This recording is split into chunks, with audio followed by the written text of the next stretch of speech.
السلام عليكم. اليوم راح اسوي حليب بالفواكه. هنا عندي هذا نموذج وعندي هنا نموذج.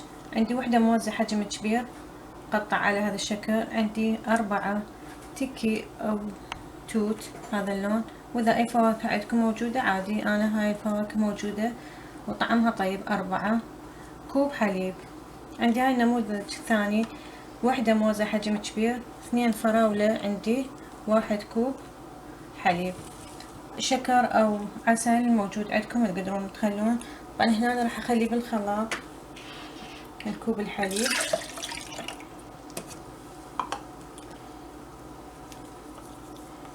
هاي الفواكه هواي من الاخوات يقولن عندنا الجهانة ما يشربون الحليب، ما يحبوه، فجربوا هاي الطريقة تخلون اياها فواكه تصير طيبة.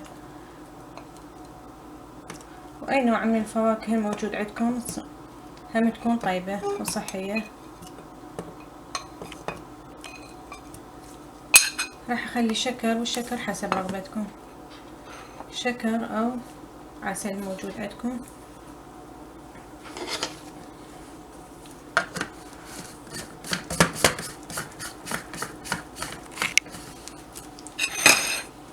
خلي بالخلاط، اي خلاط موجود عندكم عادي. صار جاهز عندي الحليب مثل ما تشوفون شكله. خليه بهذا الجلاس. شوفوا شلون اللون صار عندي، هذا شكله هم طيب نكهة بيه. واذا ما موجودة هاي الفواكه فاكو نكهات تنباع تقدرون تجيبونها وتخلونها ويا الحليب. شوفوا شكله، هذا شكله صار.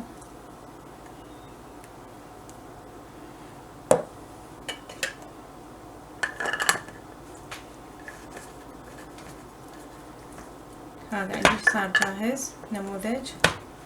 بس راح اخلط هاي المواد الثانية. النموذج الثاني راح اسوي هذا الحليب الكوب.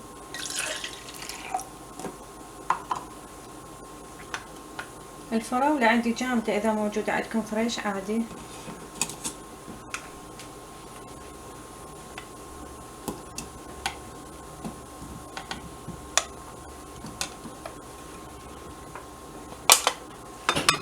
الشكر، والشكر حسب رغبتكم بالوصفة. وهم اخلطه بالخلاط.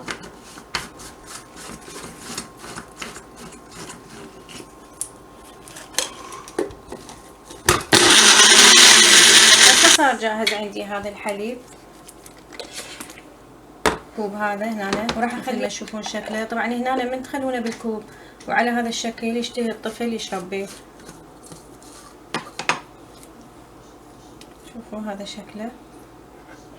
واي فواكه الموجودة عندكم تقدرون تسوون هاي الطريقة ويا الحليب.